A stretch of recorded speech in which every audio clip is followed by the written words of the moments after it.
नमस्कार, morning bulletin में आपका स्वागत है। मैं हूं आपके साथ रुचिका राज। आज इस बुलेटिन में बात होगी उत्तर बिहार व कोसी की 6 नदियां फिर लाल निशान से ऊपर। बेतिया में थाने में लोगों की पिटाई से भड़की महिलाओं ने पुलिस पर किया पथराव और लाठीचार्ज। AIMIM ने किया SJDD से गठबंधन। ओवैसी बोले बीजेपी की जीत के लिए RJD जिम्मेदार। तेजस्वी का आरोप पुल पुलिया निर्माण के नाम पर बिहार सरकार कर रही हजारों करोड़ के घोटाले।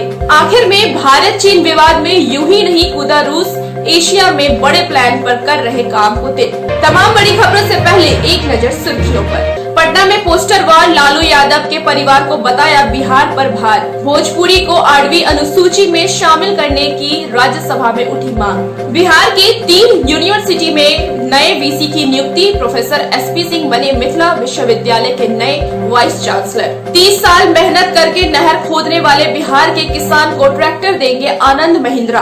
कहा ये मेरे लिए सौभाग्य की बात। और सुर्खियों के बाद अब बात करेंगे आज की सबसे बड़ी खबर की। गंगा का जलस्तर तो लाल निशान से नीचे चला गया है, लेकिन उत्तर बिहार की नदियों में एक बार फिर से उफान आ गया है। शनिवार को फिर बागमती और कमला बगान के साथ महानंदा, अधवाड़ा और लाल केवैया नदी लाल निशान से ऊपर बहने लगी है। कोसी तो लंबे समय से अपनी आंखें लाल किए हुए है। बागमती नदी सीतामढ़ी में डेंग और बेनीबाद के अलावा मुजफ्फरपुर के हाया घाट में भी लाल निशान से ऊपर चली गई है।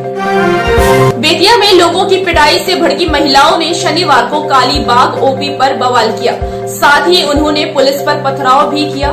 इसके बाद पुलिस ने महिलाओं पर लाठीचार्ज किया, जिससे कई महिलाओं को चोट आई है। आपको बता दें कि ट्रक की ठोकर से 2 लोगों के घायल होने के बाद कुछ लोग ट्रक चालक को पकड़ थाने ले गए, जहां पुलिस ने लोगों की पिटाई की। पुलिस की इस कार्रवाई से महिलाएं आक्रोशित हो गई है और कालीबाग थाने पहुंच गई और हंगामा करने लगी। असदुद्दीन ओवैसी ने अपनी पार्टी AIMIM का बिहार चुनाव के लिए समाजवादी जनता दल डेमोक्रेटिक के साथ गठबंधन का ऐलान किया है। इसके साथ ही असदुद्दीन ओवैसी ने RJD और तेजस्वी यादव पर निशाना साधा। ओवैसी ने कहा है कि बिहार में अब महागठबंधन रहा ही कहां है। RJD ने महागठबंधन बनाकर जनता को धोखा दिया। ओवैसी ने कहा है कि अगर बीजेपी जीत रही है तो इसकी जिम्मेदार RJD है।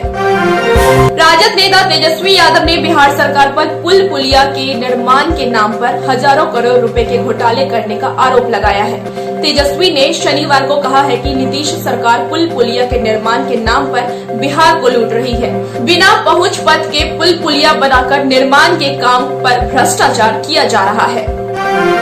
राजनीति वार पलटवार के बीच राजधानी पटना में कई स्थानों पर पोस्टर के जरिए लालू परिवार पर निशाना साधा गया है। पटना के चौक चौराहे पर लगभग नए पोस्टर के जरिए यह बताने की कोशिश की गई है कि लालू यादव का पूरा परिवार बिहार पर भार है। पटना के विभिन्न स्थानों पर जो पोस्टर लगाए गए हैं उसमें लालू यादव के परिवार पर निशाना साधा गया है। राज्यसभा में शनिवार को बीजेपी के नीरज शेखर ने भोजपुरी को संविधान की 8वीं अनुसूची में शामिल किए जाने की मांग करते हुए कहा है कि करीब 50 साल से की जा रही है मांग को पूरा करने के लिए सरकार को तत्काल विधेयक लाना चाहिए। नीरज शेखर ने शून्यकाल में यह मुद्दा उठाते हुए कहा है कि देश में भोजपुरी बोलने वालों की संख्या करीब 20 करोड़ है और विदेश में करीब 8 करोड़ लोग भोजपुरी बोलते हैं। भारतीय प्रशासनिक सेवा के अधिकारी जी कृष्णैया हत्या मामले में सहरसा मंडल कारा में सजा काट रहे पूर्व सांसद आनंद मोहन की रिहाई की मांग उठाई जा रही है। इसी क्रम में उन्हें जेल से निकालने की मांग को लेकर फेडरस ऑफ आनंद के कार्यकर्ताओं ने मुख्यमंत्री नीतीश कुमार के प्रति काफी आक्रोश व्यक्त किया है।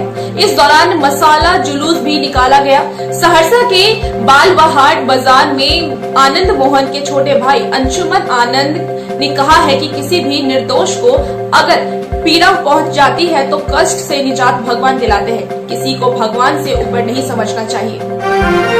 बिहार की 3 यूनिवर्सिटी में नए वाइस चांसलर की नियुक्ति कर दी गई है। राजभवन की ओर से जारी नोटिफिकेशन के मुताबिक प्रोफेसर सुरेंद्र प्रताप सिंह को मिथिला विश्वविद्यालय का नया वाइस चांसलर नियुक्त किया गया है। प्रोफेसर रामकिशोर यादव रमन को मधेपुरा स्थित BN मंडल यूनिवर्सिटी में कुलपति नियुक्त किया गया है।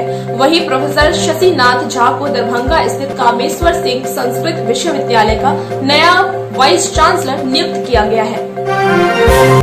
बिहार विधानसभा चुनाव नजदीक आने के साथ ही बिहार में हथियार तस्करों की गतिविधियां बढ़ गई हैं। शनिवार को एसटीएफ और पटना की जक्कनपुर थाने की पुलिस ने गुप्त सूचना के आधार पर संयुक्त अभियान चलाकर मीठापुर बस स्टैंड में छापेमारी कर 3 कुख्यात हथियार तस्करों को धर दबोचा है।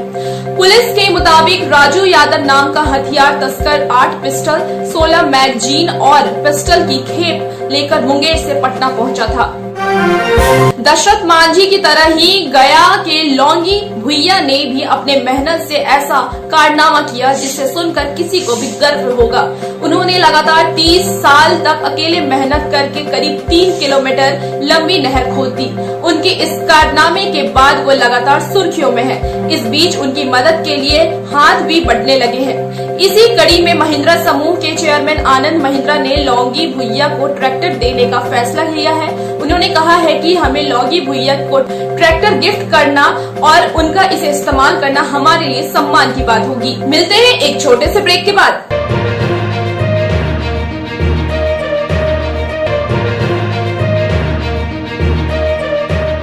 मॉर्निंग बुलेटिन में फिर से आपका स्वागत है। अब देश दुनिया पर एक नजर। बीते 14 सितंबर को दिल्ली से ऑफिशियल सीक्रेट एक्ट के तहत गिरफ्तार किए गए फ्रीलांस पत्रकार राजीव शर्मा को लेकर पुलिस ने कई खुलासे किए हैं। पुलिस ने बताया है कि राजीव शर्मा भारत की सीमा रणनीति की जानकारी चीनी खुफिया तंत्र को दे रहा था। दिल्ली पुलिस ने बताया है कि चीनियों को गोपनीय सूचना देने के आरोप में गिरफ्तार राजीव शर्मा को बीते 1 साल में 40 से 45 लाख रुपए मिले। शर्मा को प्रत्येक सूचना के बदले $1000 मिलते थे। जम्मू कश्मीर के पूर्व मुख्यमंत्री फारूक अब्दुल्ला ने लोकसभा में कहा है कि बॉर्डर में होने वाले झड़पें बढ़ रही हैं और लोग मर रहे हैं। इस स्थिति से निकलने के लिए कोई रास्ता निकालना पड़ेगा। उन्होंने जिस तरह आप चीन से बातचीत कर रहे हैं वो पीछे हट जाए, वैसे ही हमें हमारे पड़ोसियों से बात करनी चाहिए। ऑक्सफोर्ड की तरफ से तैयार और सीरम इंस्टीट्यूट ऑफ इंडिया की तरफ से बनाए जा रहे कोविड-19 वैक्सीन के तीसरे चरण का ट्रायल अगले हफ्ते पुणे में सुसुन जनरल अस्पताल में शुरू होगा। करीब 150 से 200 लोगों को इस वैक्सीन की खुराक दी जाएगी।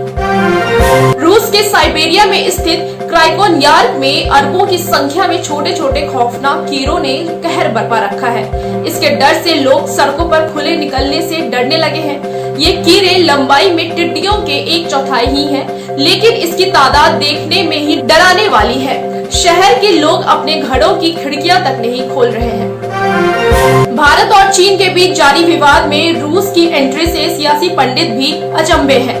इस विवाद को लेकर अमेरिका से ज्यादा रूस ने अपनी सक्रियता दिखाई है। संघीय सहयोग संगठन की बैठक के दौरान रूस की इस महत्वाकांक्षा से पर्दा उठ गया है।